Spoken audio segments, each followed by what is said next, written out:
Did you always believe in God? 100%. I always believed there was a higher power. I tried to go back to, church and stuff like a second time. This is once I got hired as a police officer, and I just remember I was dealing with a lot of stress. I'm looking for answers. Like, I'm hurting, like genuinely, like I need something. Talking to the pastor or whatever and talking to us about, just have faith. I'm like, bro, I got faith, but I need a little bit more than that, But I went to the Mosque for the first time, and I felt at peace. It was just something that just drew me to it, and I started doing my own research. You just start reading a little bit, you're like, okay, this makes sense. That day you prayed 3 salats, so wasn't even Muslim yet. I feel like a kid again. It's like I got that curiosity again. There's something so much more for us than this dunya. So who wouldn't want to be Muslim?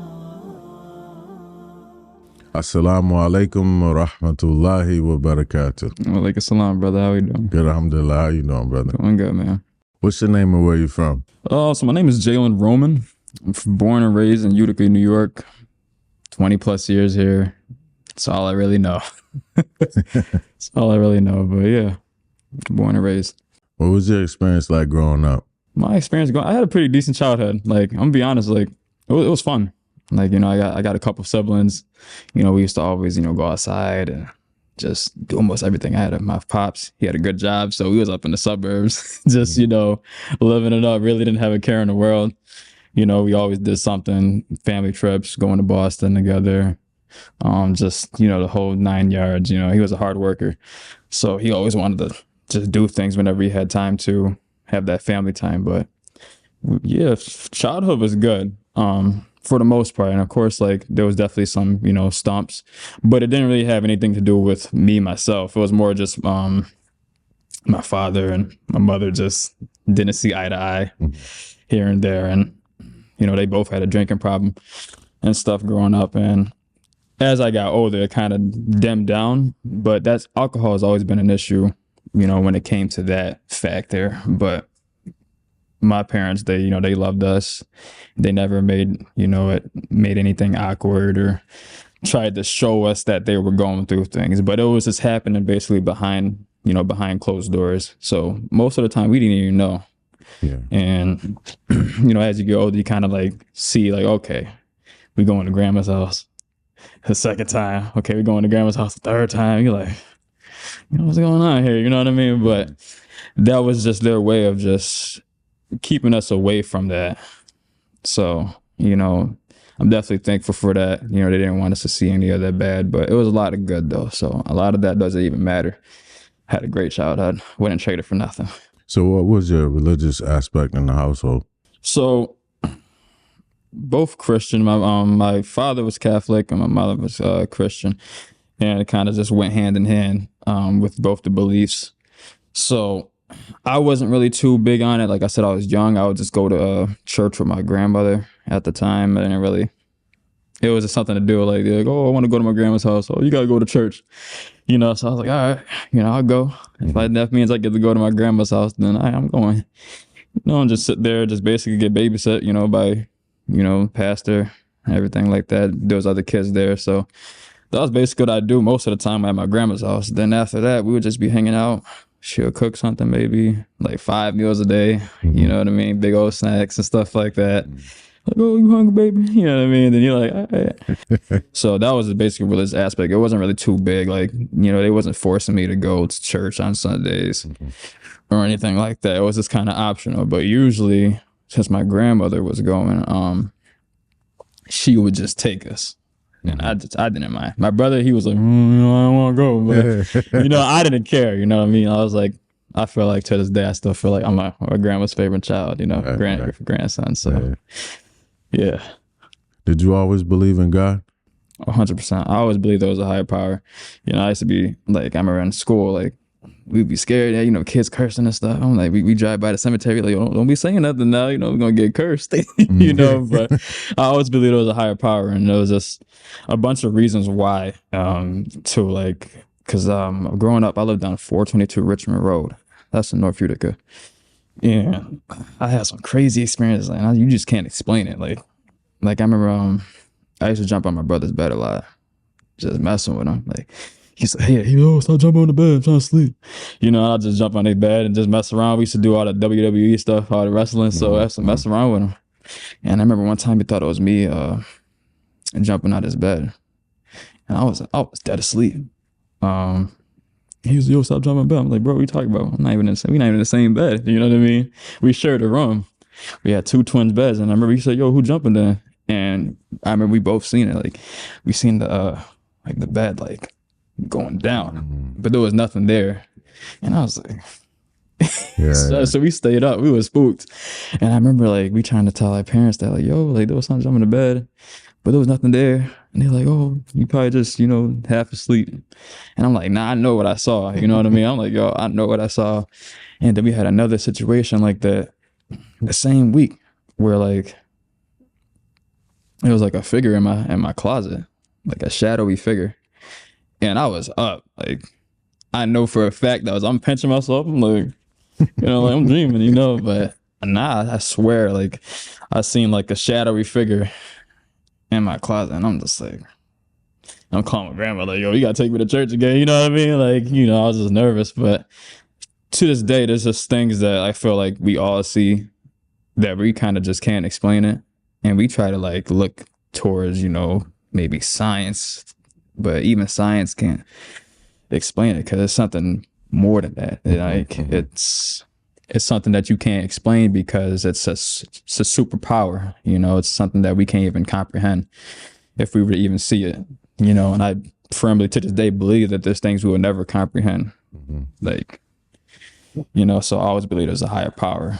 How did you first hear about Islam and what attracted you to it? So during third grade, a lot of immigrants was coming to my school. And I remember I used to celebrate Halloween, like hard body. That was probably one of my favorite holidays, just because the whole costume aspect. I was like, oh, I get to dress up as like Sub-Zero or whatever, acting a fool, Spider-Man suit, wilding out. Like, I remember we couldn't celebrate Halloween no more. And I'm like, what you mean? You know what I mean? Like, what you mean I can't put a costume on? I was going ham. I remember I told my mom, like, they don't want to put a costume on. Acting mad snobby, And it was because, there was some immigrants coming and refugees. And this is probably the first time I seen the hijab. Cause I'm like, there's a lot of, there was this one girl, actually. I believe she was Vietnamese. She came to our class, introduced and stuff. She couldn't really speak English like that. But she used to wear the hijab, and stuff like that. And I was just like, why is she wearing that? And they had, you know what I mean? Like, but I was a kid though, so I didn't really know no better. But I didn't really have friends in elementary school. I was really an oddball, so everybody kind of avoided me anyway. So, but she was the only one that sat at the table with me, and all she did was smile because she didn't speak English, but she would just smile all the time, just like, nobody else talked to me. But this one girl, like, she don't even speak English, but she always smiling, always in a good mood.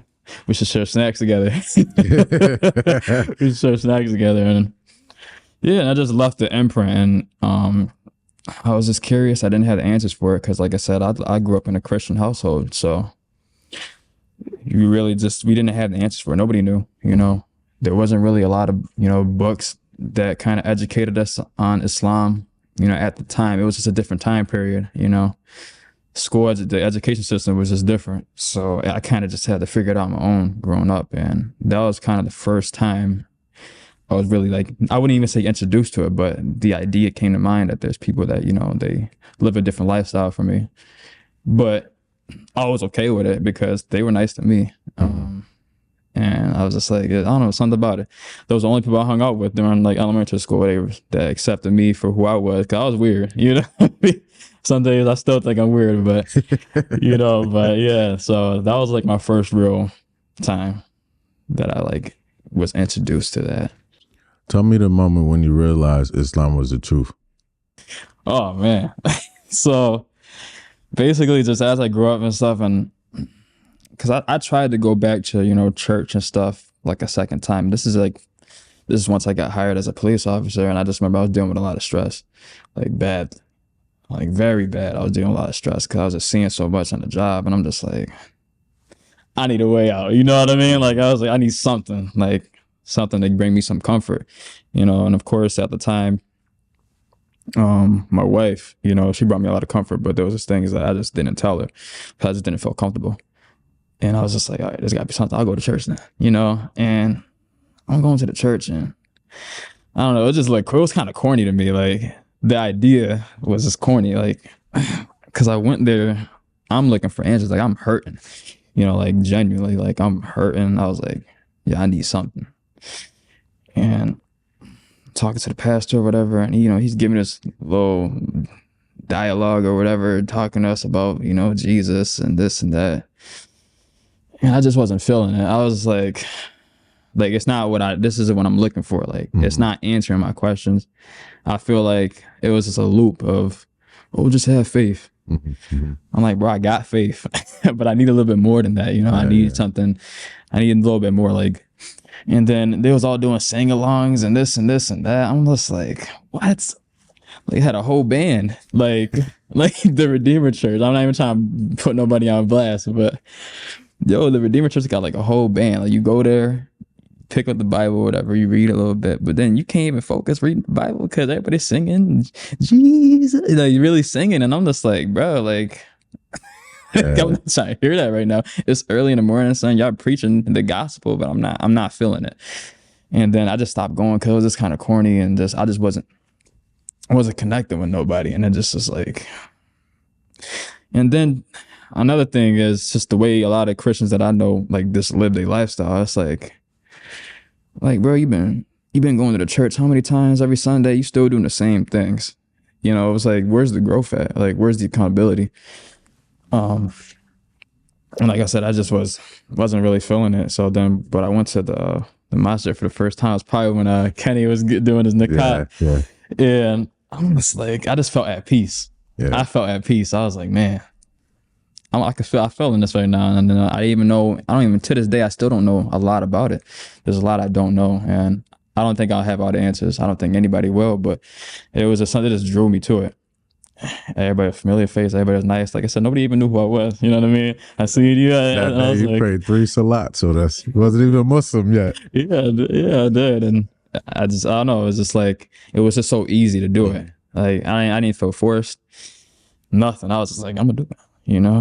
It was very just peaceful, and I started doing my own research, and then everything just made sense. Yeah. Like basically with Jesus Christ, he prays the same way. I'm just like, we don't do that. The Redeemer, we sit on chairs, hard stool chairs, whatever you want to call it. Yeah.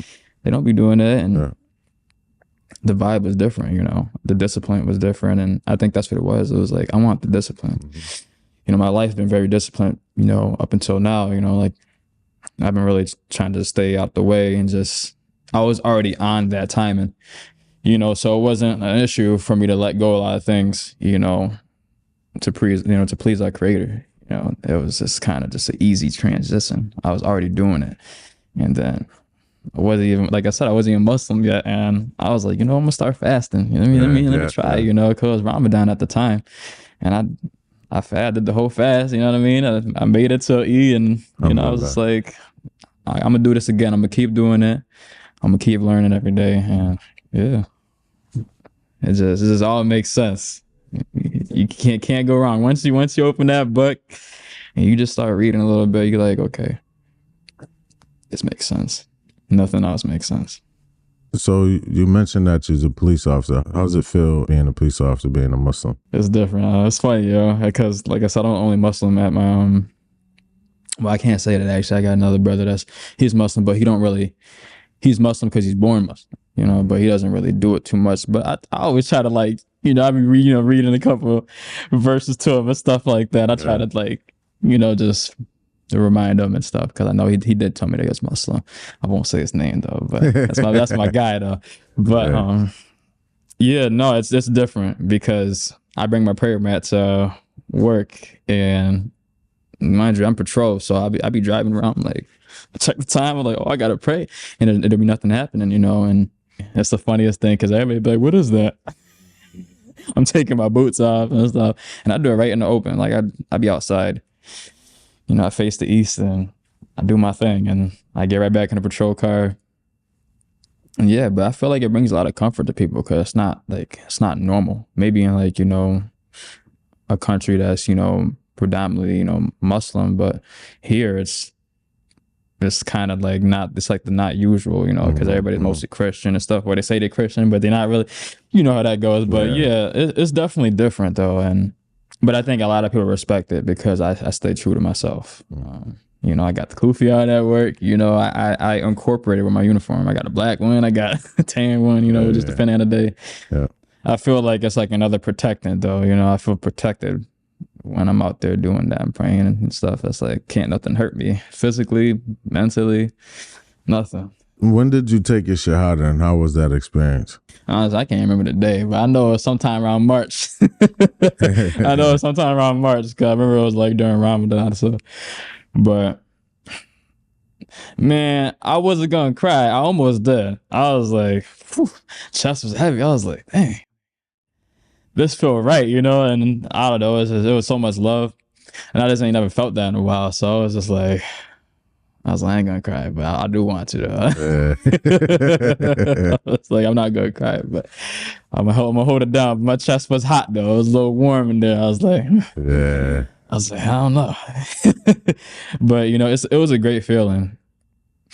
And I remember telling my wife, she's like, when was you gonna tell me? Yeah. I didn't tell her. I was just like, it just felt right though, you know. And then like a week later, I think she was like, I'm down for the cause. So I'm like, all right, let's do this. You know, let's do this. And you know, alhamdulillah, she knows she wears a hijab with grace. Like she really, you know, does her best, and I can't thank her more than that, you know. And I think me taking the Shahada was really special because of that, because I didn't really have, like, you know, my family's all Christian. I didn't have that support besides, you know, the masjid and the brothers that were here.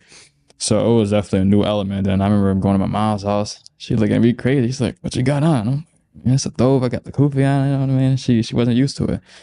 And then they would try to get me like gifts and stuff and everything else. I'd just be like, "Nah, I'm good." You know, I'm in there listening to Madness Shaheeds and stuff. They was looking at me crazy. They was like, "What is this?" I'm like, this is that fire. What you mean? What you mean? You know what I mean? I was like, we don't listen to Drake over here. Yeah. You know, we don't listen to that. To this day, that Shahada, I remember every day. Like, I think I was just nervous because I didn't really know too much. I didn't know where to start. And I just remember y'all reassured me saying, you know, you'll never know. You know, you'll never know until you just get in there and just really start exploring it yourself. And I think that helped me because I'm like, that's just life in general. You know, you ain't gonna have all the answers. That's like, oh, I ain't gonna buy this house until I got this amount of money. It's like, then you ain't never gonna buy the house because there's no such thing. There's no amount of money you ain't never gonna feel comfortable. So you might as well just dive, you know, feet first and just learn as you go. And I think once I kind of just thought it to myself, I was like, okay, I'm gonna do it, you know. And we went through it, and you know, I said everything, and I just remember everybody was all like, give me hugs and stuff, just congratulating me. And like I said, my chest was very heavy. I was very heavy. I was like, bro, everybody give me too many hugs, I'm gonna start crying up here, you know what I mean? But it was a very special experience. And the first thing I did once I left the mosque that day, I texted my wife. I was like, fingers panicking. I'm like, you know what I mean? Because I was just very excited. And like I said, her answer was just funny because it was mad dry. I was like, here we go. You know, I thought she was going to be upset, but she really wasn't upset. I think she just wanted to be on the same page because she knew I was kind of leaning towards it, you know. Every day I was always, like I said, that prayer mat was out. She waking up in the morning looking at me like, what he doing in there, you know? And I think I was just preparing myself because I knew one of these days I was going to go in there, and then I just know one day someone's going to ask me about it. Like, yo, when you going to take your shot? And I just knew. So I was like, all right, I'm going to go in there. And my heart was heavy that day, so I can't remember what it was, but I think something happened at work, and I was just like, let me go to the mosque real quick, you know. So it was the perfect day.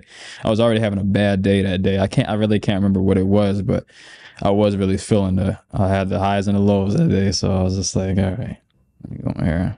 I felt saved. I felt special. I was like, man, why can't nobody tell me nothing? Yeah. Like, I'm Muslim now, you know what I mean? I just feel like I got like an army behind me, even to this day. Like I be by myself, but I just feel like, okay, I got millions of people, billions of people.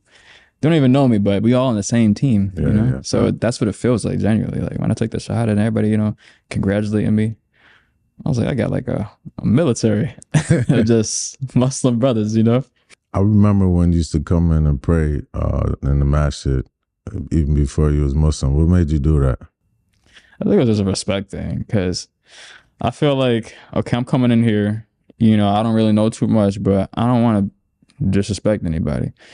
And that has always been my thing. I go, you know, same thing when I first met my wife, you know, and I met her family and stuff. And I was just like, I don't want to disrespect nobody because everybody culture is different, you know, everywhere. Everybody has their own little culture that they kind of just, they just indulge in. And that's how they, you know, do their household. The household's a certain way, you know, like whether it's, you know, most of the time the man is, you know, in charge of the household. So I just kind of looked at it as, okay, I'm going in somebody's domain. I'm gonna respect it. And I just felt like it'd be snobby. I'm like, everybody praying. I'm just like, I ain't doing that. You know, like, so I was like, no, let me do it. And that's always been me. I'm always been about just respecting people because it goes a long way. And that's probably y'all guys' first impression of me was me, you know, praying, you know.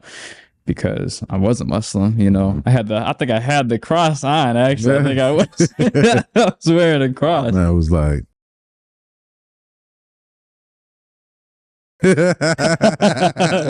got right in there. Yeah, I was in there. I was you know, I was looking, I was like, let me make sure I'm doing this right. Yeah, but it was good though. And I was like, that wasn't too bad, you know, it's different. But like I said, I just felt at peace. And I think that's kind of stirred that conflict in me. But I enjoyed it. I didn't want to leave. I remember I was talking to everybody. I'm like, everybody leaving. I'm like, where y'all going? Time to go where y'all going. Yeah. You know, with everybody, we all washed our hands and stuff. We're sharing the same plate. And I just felt like at home. I'm like, I feel like it's like a big old family, you know? And, Alhamdulillah. you know, we were just talking. It was giving me some insight, you know, kind of just picking my brain. I was picking their brain, you know what I mean? Because at the time I was Christian, I was just kind of like, yo, like, what's like the difference and stuff like that? Like, what is, you know, what's your guys' motive and, you know, what makes you do the things you do, you know? And they told me, you know, they kind of just gave me a little bit of insight on it, you know, kind of the lifestyle.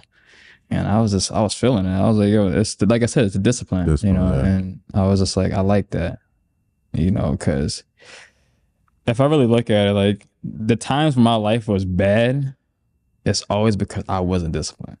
Every single time, it doesn't matter what it is, I was doing something I wasn't supposed to be doing. And it all comes back to discipline. And I realized, you know, getting older is like when you don't have structure, whether that's religion or whatever it is, your life is in shambles because you just do things that's out of line. Like, how did your life change after becoming a Muslim? I just feel at peace all the time. I feel like I'm always at peace. Like I said, it kind of comes back to what I said earlier about I feel like I got an army behind me. Like I'm never alone. And just that mindset, like there's a place I can go to and I'm not going to be judged. I can talk about anything and be forgiven for it. Like, you know what I mean? Like even when I mess up to this day, you know, like little things and it'd be heavy on my heart. And it's like, I could be forgiven for this though. You know, so that brings me so much peace. And I do live like I said, I mean, even now, like some days when I'm working, I'm part-time right now. So some days I'm just like, I look at the check, I'm like kind of bone dry. I'm like, hey, man. You know, and that stresses you out. Like finances will stress you out. I think if there's something that stresses people out the most is finance, especially when you're a parent, you know, and you got somebody to take care of, you got your wife, you got your, you know, your kids. That'd be the worst thing is you see the funds, you're like, well, it ain't looking good this week, you know, it ain't looking good the other week. That stresses you out. You're like, what do I do? You know, that thing I do, I just go to the masjid or I just pray or, you know what I mean? And I just feel comfortable after. Like, nothing bad is going to happen. Then the funny thing is, nothing bad ever happens, you know, and that's why I always put my faith into the Most High, Most Merciful. And like I said, he never let me down. Never let me down. It doesn't matter how drastic the situation, I always find a way, or some funds come out of nowhere. Like, what is my mother, you know? Yeah. Me and my mom, we have an interesting relationship. Because like I said, she had a huge problem with alcohol. And even to this day, she still does. But I always, you know, I take care of my mom because she's disabled. So randomly, probably like 2 weeks ago, she was like, "Oh, you got to come to the house," and I'm like, "All right, what's going on? You know, like what is it? You know?" So I ended up going, and she gave me like $700 randomly, and I didn't even ask for it. You know, and I'm just like, I'm like, what you doing with all this? You know what I mean? I wanted her to like use that to take care of herself, but no, she gave me $700, and I'm just like, for what though? Just, it was for no reason at all, no reason, and I'm just like I say, even with the relationship me and my mom have still, because sometimes it can be rocky. It's just like you can't, you know, you can't deny that motherly love. So, you know, and it was just random. Like I said, I felt like I was being looked after. Like, you know what I mean? She just gave me some funds for what? Like, just from, you know, just from the pure of her heart.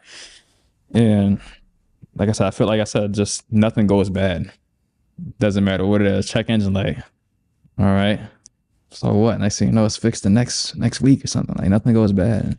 And just I feel like ever since, you know, taking my shahada, just life just been great. Even work can't stress me out. I'm like, you know, this ain't stressing me out because none of this stuff matters to, you know, like none of it matters. Like I used to be so worried about like, oh, I want to make this much money. I want to be this. I want to be that. And or I'm looking at myself in the mirror. I think mirrors are, first of all, mirrors are horrible. Like if I could remove them, I would. But I'm so acquainted to it now. But I'd be so worried about what I look like. And then now, like taking my shot, I don't even care. Like beard be scruffy, like so I don't care. Yeah, I don't care. And people be like, "You look crazy." I'm like, "That's cool." Right, Like, right, good for yeah, you. Like, yeah. I'm glad you feel that way about me. It Yeah. doesn't bother me, you know. Nothing bothers me, and I think that just comes with that comfort that like there's something so much more for us than, you know, that's done yet. So I just look forward to that. I'm like, man, I can't wait. I could wait, but I can't wait. You know what I mean? Every year, you know, birthday come, they be like, "What you excited for?" "Oh, man, bury me now." Bury me now. Because it's like, we won't even be stressing after this. Like, you know, this is just a little trials and tribulations to see your character, you know, really. That's how I look at it. Whenever I get like bad days, I'm like, okay, how am I gonna like handle this day now? Like, what am I gonna do differently than I did last time? Because, you know, every day is a new day to be better. So it gives me the opportunity to kind of just reflect and be like, okay, this bothered me last time. I'm not gonna let it bother me today. Or like somebody said this to me last time. I got mad, you know, like, "Oh, why you say that about me?" You know, but now I'm gonna look at it differently and be like, okay, they don't know no better. So that just all comes with just, you know, being Muslim and this, you know, just learning how a Muslim carries himself, you know. And So what made your wife lean towards Islam?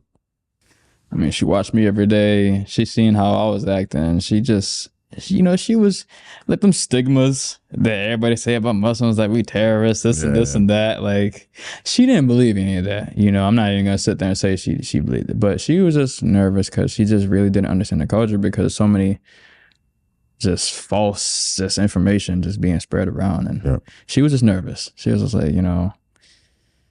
And then at the time, you know, this whole Gaza situation, you know, that's still, you know, going on. And unfortunately, as unfortunate as that is, so, you know, she was just nervous.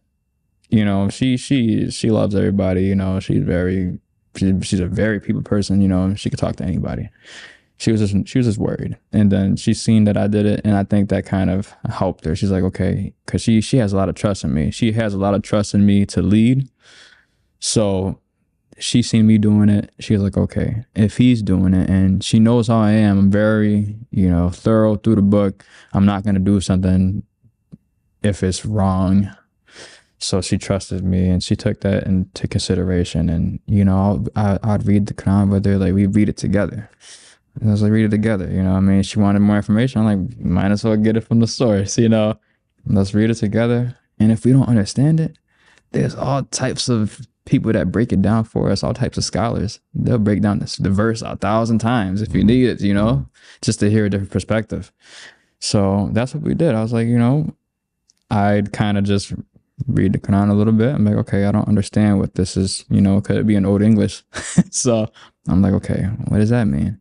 Search with the same verse, see who else, you know, interpreted a certain way. You know, there's a bunch of scholars, you know, you can never go wrong hearing an opinion.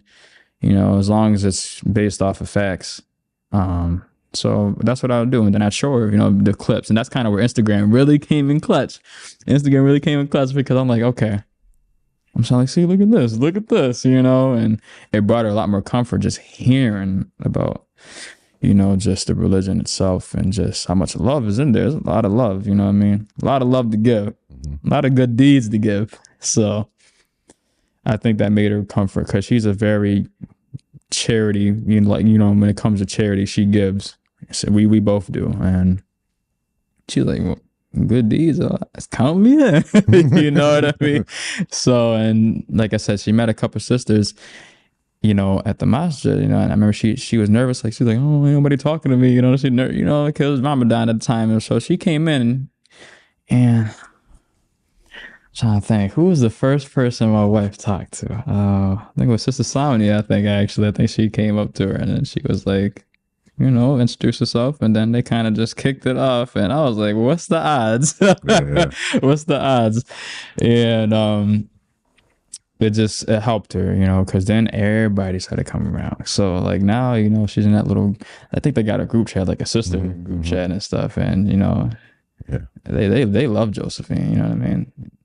They love her to death, like as if they're, she's her own blood. And I'm glad she has that sisterhood, and that helps her out because now she doesn't feel alone. I remember I think they had like a picnic not too long ago. Yeah. She just feels included. I think that's what it was. She was nervous because she was new to this and this and this and that. And even then I still be helping her. Like, yeah, because I'd be real deep into it. You know what I mean? She basically she follows my lead. So it kind of, I feel like it's my responsibility at the same time to always provide her with that accurate information because she does watch me. So it's like, I gotta be the one to do it the right way. So then she learns it, and then we kind of be on the same page because now we got my daughter, and that's another, I'm with two women. Two women. So now it's like I really gotta be the role model. And my wife, she definitely follows that. And now I put the hijab on my daughter all the time now. She kind of getting used to it, and I'm not, like I said, I told my wife, she was like, well, what if she wants to have her hair out, because she says that, and that's like a woman thing to say. And I'm like, it's like, all right, she's still young, I was like, she's young, so it don't bother me. But I told her, I was like, look at it like this: when she reached maturity, if she don't put it on now, it's gonna be hard for her to do it when she has her own, she's responsible for herself at this point. So now it's gonna be difficult for her to be like, oh, I had my hair out for 5-10 years. Now it's like, I don't want to put that job on, cut my hair, you know what I mean? So I kind of just, it's like conditioning. It's not forcing her. I'm not forcing her because she could tell me to kick rocks. Like, my daughter gets older and she's like, I ain't putting that on. I'm like, okay. Like, I'm not going to force you. Yeah. You know what I mean? We ain't doing that, I'm not going to force you because, Allah don't force nobody, we come to him. You know what I mean? There's no forcing this. So I was like, all right. But my wife wears it all the time. So now she wears it, she be, she'll just pop it on. But sometimes she'll take it off if she gets hot. But she'll wear it throughout the day, alhamdulillah. And that's all I can ask for. It's like, she likes it, she doesn't despise the hijab, like she wears it. She probably don't even know it's in the job. She just putting it on like, oh, my mom got it on. So, she at that age where she be copying a lot. So I think that's the best I can ask for. And I think my wife, she come a long way just for everything. Just, and incorporating just, she gets a little prayer mat, her job, really, they're very accommodating too. So that helps.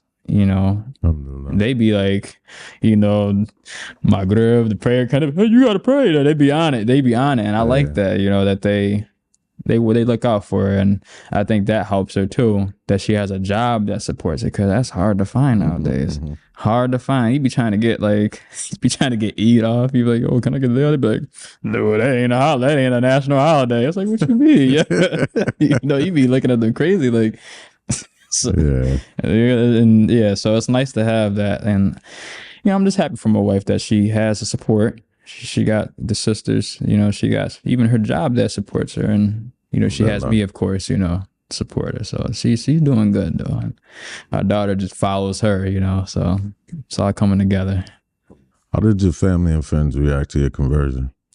A lot of them were surprised, but then most weren't though, because they're just like, you know, like I said, this goes back to high school. Like I hung out with a lot of Muslim brothers, you know, and we was cool playing soccer, you know, because you know everybody playing soccer, so that's where I met a lot of Muslims, you know, they really be playing that soccer for real, so you know, and yeah, and they be like, yo, you trying to come over? And, you know, I'm like, all right, you know, I come to their place and it'd be a whole different, like the vibe different. I'm like, yo, like what you got going on here? But you know, it was nice, you know, just seeing that culture shift.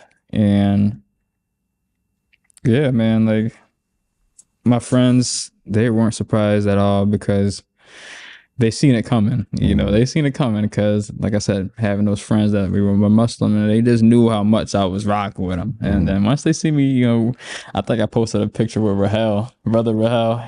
That guy be killing me. I took a picture with him and then I posted, I had the kufi on. I got mad love for it, you know. You know what I mean? And it really wasn't like for like publicity or anything like that. I was just so proud of it. I was like, I want the world to see. Yeah. You know, that I'm doing this for real. Like, I'm really doing this, and I get so much support. You know, and my family, my brother, he was like, you don't celebrate this, you don't celebrate that. Oh, could you? He was looking at me crazy. I was like, yo, chill. Like, chill out. You know, and I think he just wasn't used to it. I think because, like I said, we grew up a certain way, and you know, when you have change, like not severe, but huge change, like a shift like that, where you kind of just let go of your old self. It just was something they had to get used to. And I was like, I'm still the same person. Like, I ain't perfect now. Like, but it's like, there's just a lot of things I just don't do that I used to do. And, you know, he respects it now though. He always be trying to be funny. You know, he'd be like, every time I call him on FaceTime him, he'd be like, oh, brother. Like, oh, yo, like, don't be playing me, son. Yeah, he be playing me, son. But yeah, so my family supports it though. You know, they're real supportive of it, and I think it makes it easier. What would you say is your favorite thing about Islam? It's nice. Like, there's so much like mystery. I feel like a kid again. You know, I really do be feeling like a kid again, like that.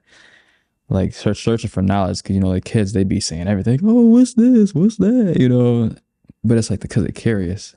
It's like I got that curiosity again. Maybe look at life a little bit differently, like because I don't know everything, and that even helped me with just learning just other hobbies. Like I'm always open to things. I kind of like lost that fire, you know.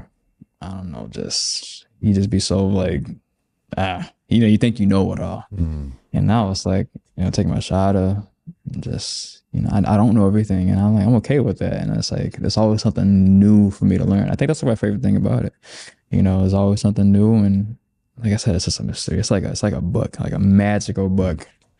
It's like a fairy tale. That's what it feels like. Like, it's like everything is just nice and fresh. Everything's new, and I can never get enough of it. When I get some new information, I'm like, yo, I'm gonna incorporate this, you know, like it's just, I really like I said, it's really that kid feeling that I get from it.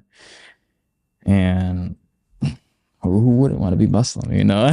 Like, who wouldn't want to be Muslim? Like, you know, it's just such a peaceful religion, and it's just beautiful. It's beautiful all around. Like, that's when I get to travel the world, when I travel different states and I go to different masjids, and I'm just like, it's everywhere, you know. It's just, and I meet brothers from just all around. Like I met this one brother when I was in Virginia.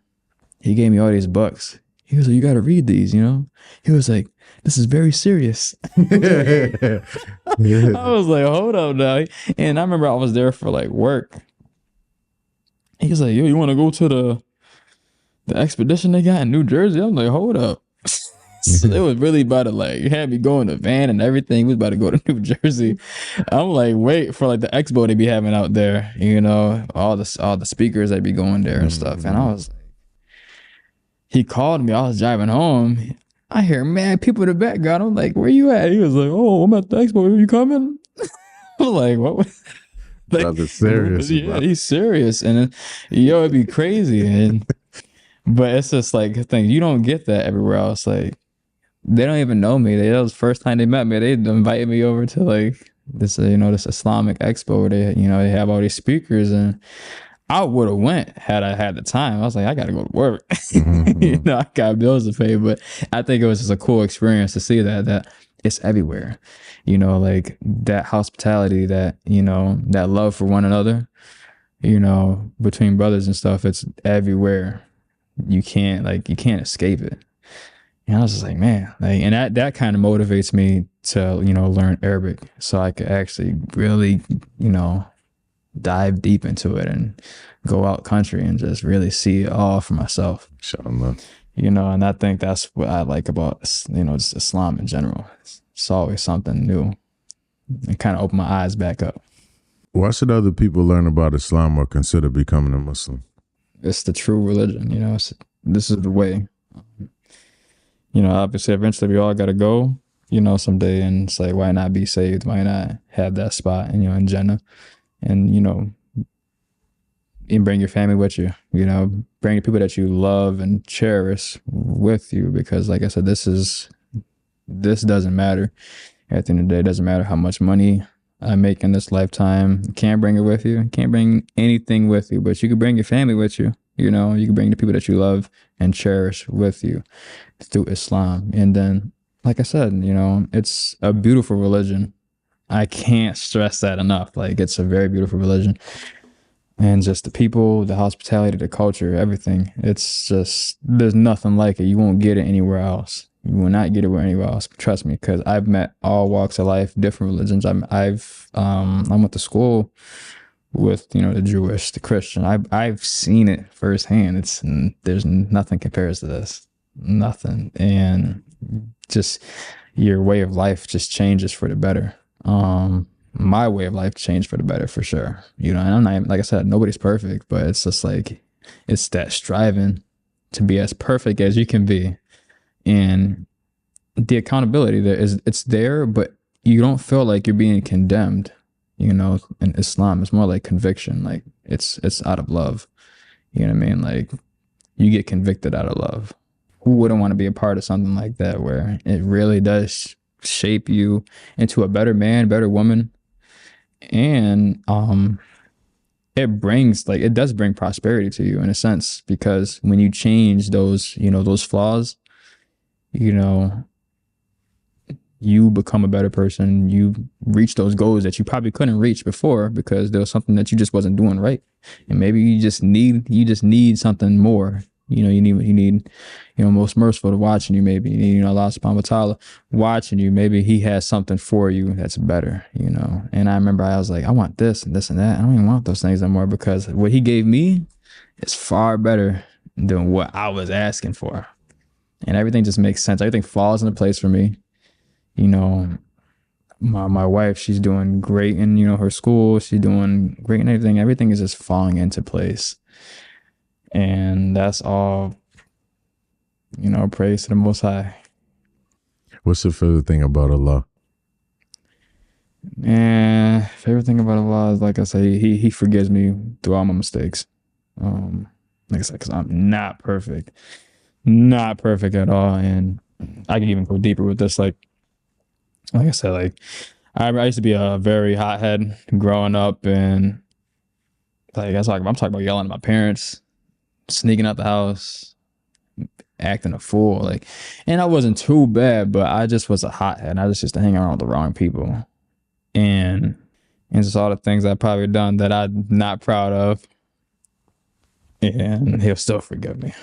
He'll still forgive me tomorrow, an hour from now. And like I said, you can't go wrong. You can't go wrong speaking to him. He gives us everything, no questions asked. And then, sometimes you take it for granted, and then he'll still be there for you. Ain't nobody gonna do that for you. There ain't no person in the world that's gonna do that for you but Allah subhanahu wa ta'ala. Nobody else. I don't know anybody that loaned me, yo, let me get you a car for the week. That's not happening, you know.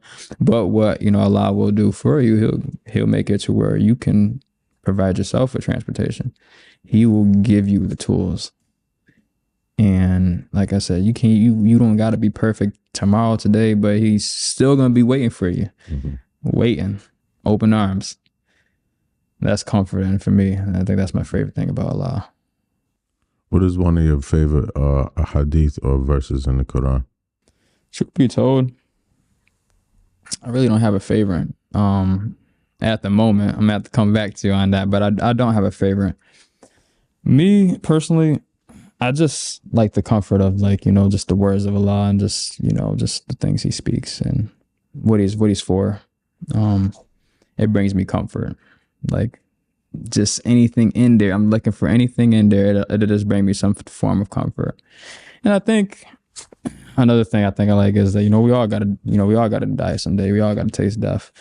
And I think those words really resonate with me now because, like I said, the job I do is dangerous, and those words resonate with me more. And people probably be like, oh, well, it's not really the most when it comes to just words. No, it's not really the most favorable thing, you know, in the Quran to hear, you know.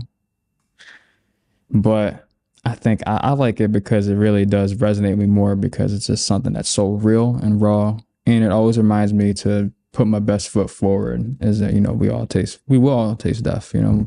We all will. It doesn't matter if it's today or tomorrow, you know, it's going to happen. It's the inevitable. And I don't look at it as negative. I really look at it as a positive, because, you know, when that day comes, I want, you know, people to be like, well, he's done this for this many people. He's taken care of, you know, orphans, or he's given to so many people. You know, I'm gonna be remembered for something greater. So I look forward to that. And I think that's probably my favorite, if we're gonna go that way. Because, you know, I look at it as something positive. If you are on the right path, you'll look at almost anything in the Quran positive rather than negative. Just take the message for what it is and just apply it to yourself. I think you'll be fine. And, you know, Allah's words, you know, they're heavy on the heart, but it's what you need to hear, you know, to be better for today, tomorrow. But yeah, I don't really have a favorite, though. I will say I don't have a favorite, because I think all his words are, there's nothing, you can't have a favorite, you know. You really can't. I don't think you can, because so much knowledge in there. I think it's impossible to have a favorite, because you always find something like, this is speaking to me today, you know. And then another verse, okay, that's speaking to me more today. Like, I think that's why I don't think you can have a favorite. I think it's impossible. For truth be told, I think it's impossible. So where do you see yourself in 5 years? 5 years, I'm hoping to be very fluent in Arabic, so I can just speak to a bunch of people and really just, you know, pick their brains, and just, you know, like I said, I really do want to travel out of the country, and I think that's my goal. And it's not impossible. I feel like I could learn that within a year. Inshallah. You know, if I really apply myself, because I consider myself very intelligent. You know, I was pretty decent in school. I was a knucklehead, but I'm pretty decent in school. So I could see myself in 5 years being very fluent, so I can, you know, learn, like I said, as authentic as it can be. Because I think when that barrier is, you know, broken down, like, everything can make more sense. So that's my goal. I mean, I'm Hispanic.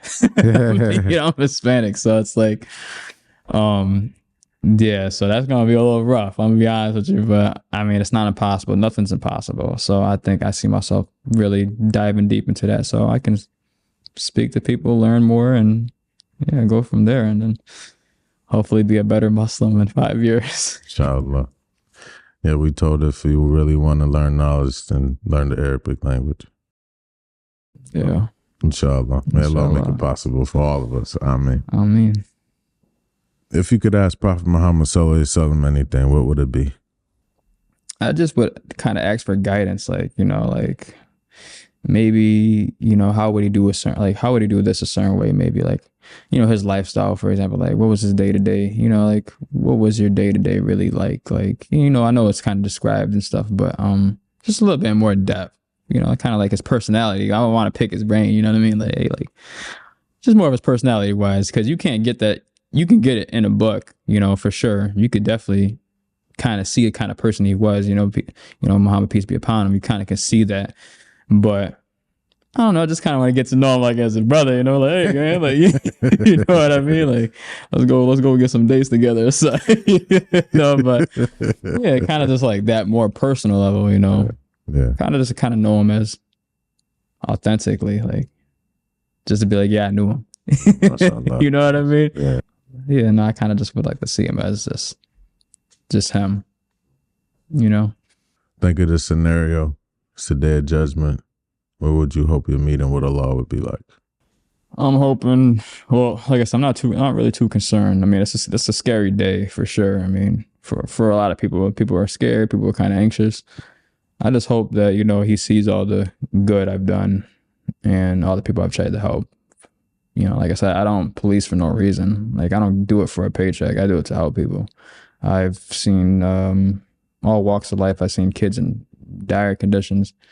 I've arrested a lot of people that needed to be arrested. And I talked to a lot of kids, and I've probably impacted a lot of people that I don't even realize, like, and I'm talking about just the impact I make at that job. I won't see it until like 10 years from now. All the kids I met, all the people, will see how their life turns out. So I'm just hoping, he sees that and be like, hey, I did my best to help people and give charity and be a good human being. Accept people for who they are, not condone their actions or anything like that, but just love them for who they are, but helping them be something better. And I'm hoping they see, just like I said, all the love I give, because truth be told, I do feel like I give a lot of love to people, and because I know what it's like to not receive it. So I just hope that we can just talk about all the good, and even if there is some bad in there, just see the growth from it, because there's always a lesson to be learned within the bad. And I think there's a lot more good in my life than there is bad. So